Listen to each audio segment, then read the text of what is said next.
नमस्कार मित्रों, आज मैं फिर से आपके समक्ष हाजिर हूँ। पिछले 5 दिनों से वीडियोस नहीं आ पा रही थी। उसका रीज़न आपको पता चल गया होगा कि मेरी तबीयत नासाज थी, इसकी वजह से वीडियो को कंटिन्यूटी नहीं हो पा रहा था। तो आज से हम लोग वीडियो को स्टार्ट करेंगे। अब ये रेगुलर आपकी सीरीज़ चलेगी और मैं बहुत बड़ी वीडियोस को, ये जो टाइम है उसको बढ़ाने की कोशिश करूँगा, ताकि पिछले जो 4 दिन वीडियोज़ नहीं आई हैं उनके जो पार्ट्स हैं वो इसमें सम्मिलित हो जाएँ। देखिए, समान द्रव की जो 3 अवस्थाएं होती हैं, जैसे मैंने बताया आपको कि ठोस होती है, द्रव होती है और गैस होती है। 3 जो अवस्थाएं हैं उसके गुण भी होते हैं। जैसे ठोसों में प्रत्यास्था होती है, द्रव के अंदर आप देखेंगे दाब होगा, पृष्ठतनाव होगा, श्यानता होगी, केशिकात्व होगा, प्लवन होगा। गैसों में आपका वायुमंडलीय दाब होगा। अब देखेंगे प्रत्यास्था के बारे में बात करेंगे तो देखिए, साधारण जो पिंड है वो पिंडों का आशय किसी ऐसे कठोर ठोस पदार्थ से है जिसकी कोई निश्चित आकार या आकृति है, परंतु वास्तव में पिंडों को तनित, संपीड़ित और बकित किया जा सकता है। यहाँ तक कि किसी भी दृढ़ इस्पात की क्षण को भी पर्याप्त बाहुबल लगाकर विरूपित किया जा सकता है। ठीक है, आगे देखेंगे कि यदि किसी वस्तु पर कोई बाहरी बल का प्रयोग किया जाता है तो उसका आकार अथवा उसकी आकृति दोनों ही बदल जाती है, परंतु इस बल को हटा लेने पर वो वस्तु अपनी प्रारंभिक स्थिति में आ जाती है। वस्तु के इस गुण के कारण, जिसके कारण वो अपनी प्रारंभिक आकार एवं आकृति पाने का प्रयास करती है, प्रत्यास्था कहलाता है। प्रत्यास्था क्या 2 प्रकार की है। सबसे पहले है पूर्व प्रत्यास्थ वस्तु। पूर्व प्रत्यास्थ वस्तु क्या होती है? मान लीजिए आपके पास कोई बॉल है, ठीक है, ये बॉल ऐसी है जिसको आपने फोर्स लगाया, ये फोर्स लगने के बाद ये बॉल कुछ ऐसी बन गई, हालांकि बॉल वैसी नहीं, ऐसी बन गई, ठीक है ना, पिचक गई। तो आप ये समझिए जैसे ही आप छोड़ेंगे तो ये वापस वैसे ही आ जाएगी। तो इसको बोलते हैं पूर्व प्रत्यास्थ वस्तु। मतलब दबाया, उसने शेप बदला, छोड़ा, वापस अपनी शेप में आ गई, तो वो कहलाती है पूर्व प्रत्यास्थ वस्तु। पूर्व प्लास्टिक वस्तु क्या होती है? देखिए, जो वस्तुएं बाह्य बल को हटा लिए जाने पर अपनी पूर्व अवस्था में नहीं लौटती बल्कि सदैव के लिए विरूपित हो जाती हैं, वो पूर्व सुघट्ट कहलाती हैं। जैसे वास्तव में कोई ना कोई वस्तु पूर्व प्रत्यास्थ होती है और ना ही पूर्व सुघट्ट, बल्कि सभी वस्तु उन दोनों सीमाओं के भीतर ही होते हैं। मोटे तौर पे कहेंगे कि क्वार्ट्ज को पूर्व प्रत्यास्थ वस्तु तथा मोम को पूर्व सुघट्ट माना जा सकता है। ठीक है, प्रतिबल के बारे में बात करेंगे कि प्रतिबल क्या होता है कि जब किसी वस्तु पर बाह्य लगाकर उसके आकार या आकृति में परिवर्तित किया जाता है तो उस वस्तु की प्रत्येक काट पर बाह्य बल के बराबर परंतु विपरीत दिशा में कुछ आंतरिक प्रतिक्रिया बल उत्पन्न हो जाता है, जो यह प्रयास करते हैं कि वस्तु अपने पुराने आकार को प्राप्त कर लेती है। अतः इस प्रकार के बलों को हम लोग बोलते हैं प्रतिबल बोलते हैं। वस्तु का क्षेत्रफल A होता है, अनुप्रस्थ काट की जो लंबवत दिशा होती है, और लगाए गए बल का जो मान होता है वो होता है F होता है। तो F/A = होता है प्रतिबल। ठीक है, इस बात को समझने की कोशिश करिएगा। इस पर न्यूमेरिकल भी काफ़ी आते हैं। प्रतिबल का जो SI मात्रक होता है वो क्या होता है? वो होता है न्यूटन प्रति मीटर स्क्वायर होता है। विकृति, देखिए, यदि किसी वस्तु पर बाह्य बल लगाने पर वस्तु के आकार या आकृति में परिवर्तन हो जाती है तो इस प्रकार को क्या बोलते हैं? विकृति बोलते हैं। मतलब विकृति मतलब गड़बड़ी हो गई। चूँकि विकृति का अनुपात, इसका कोई मात्रक नहीं होता, क्योंकि विकृति एक अनुपात है, इसलिए इसका कोई भी क्या नहीं है? यूनिट नहीं है। आप बताते हैं हुक का नियम क्या होता है? देखिए, ये आपके लिए video group D, railway, NTPC सबके लिए इंपॉर्टेंट है।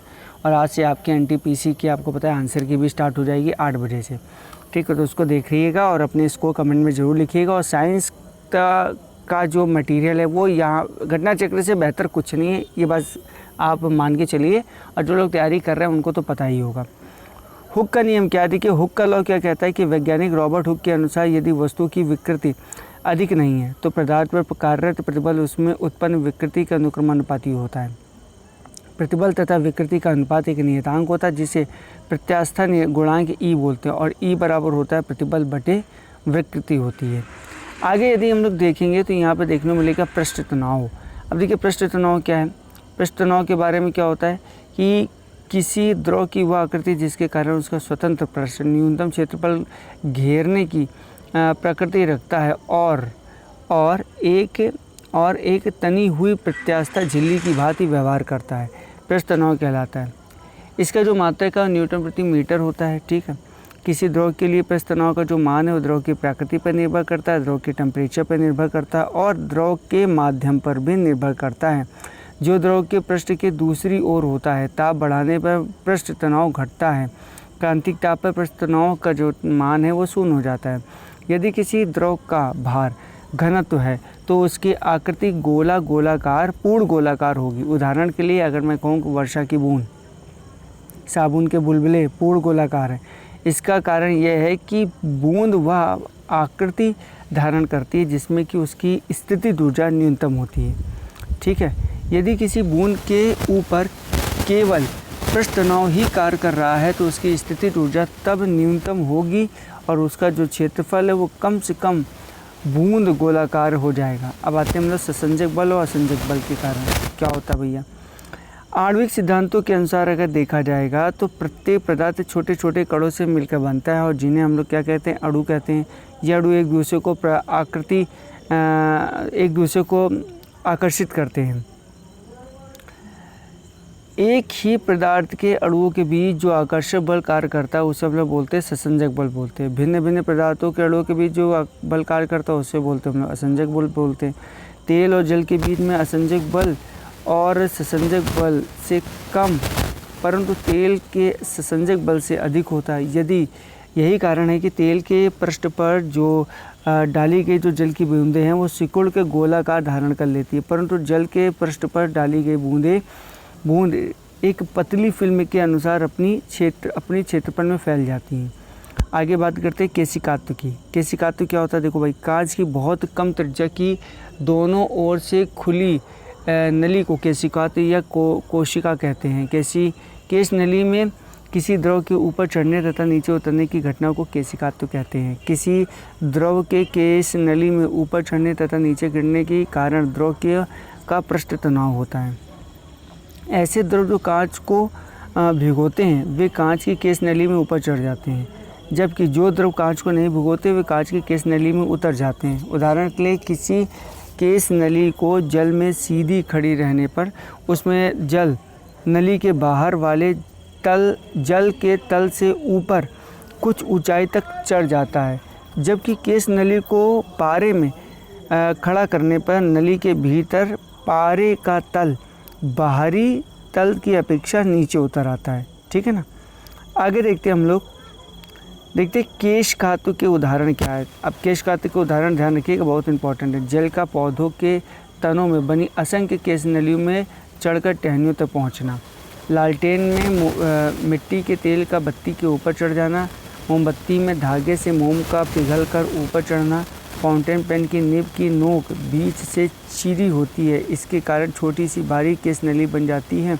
जब इसे स्याही में डुबोते हैं तो कुछ स्याही केश नली में चढ़ भी जाती है। ठीक है ना।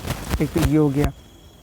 हालांकि रिफिल वाले पेन में जो लिखाई है वो गुरुत्व के कारण संभव हो पाती है और यह पृष्ठ तनाव पर आधारित नहीं होती है।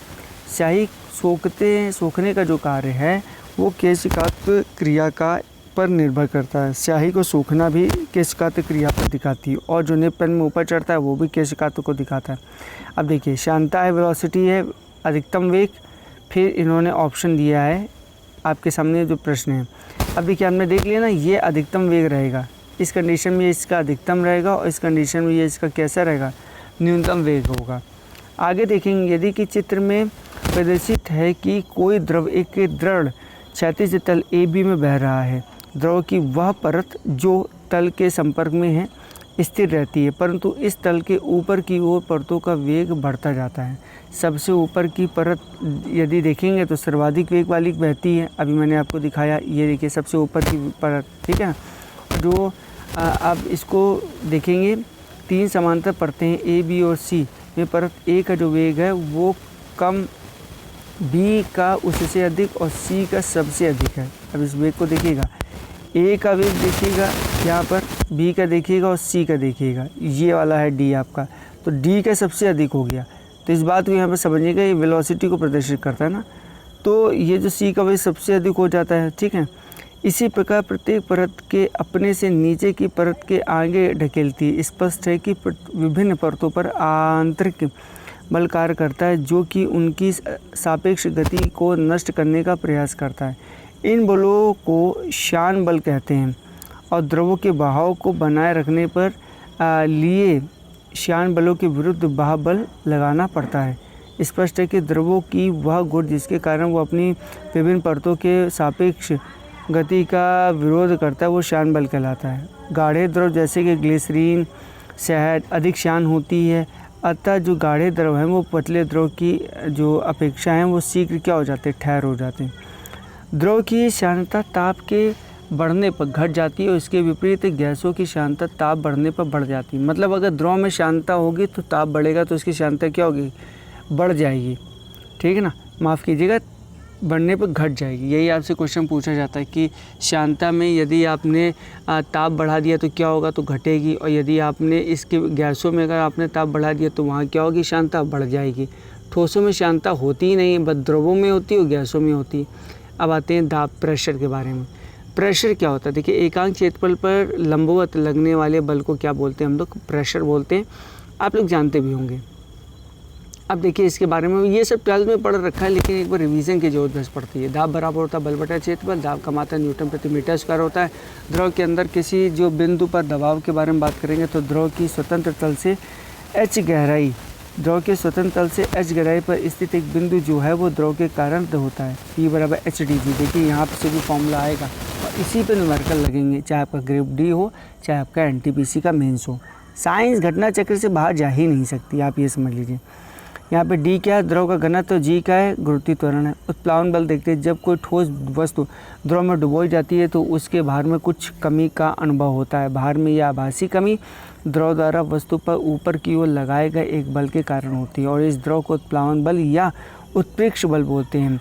उत्प्रेक्ष वस्तु द्वारा हटाए गए द्रव के गुरुत्व केंद्र पर कार्य करता है और जिसके उत्प्लावन केंद्र कहा जाता है। अब आते हैं सबसे जो मोस्ट इम्पॉर्टेंट है, वो है आर्किमिडीज का सिद्धांत।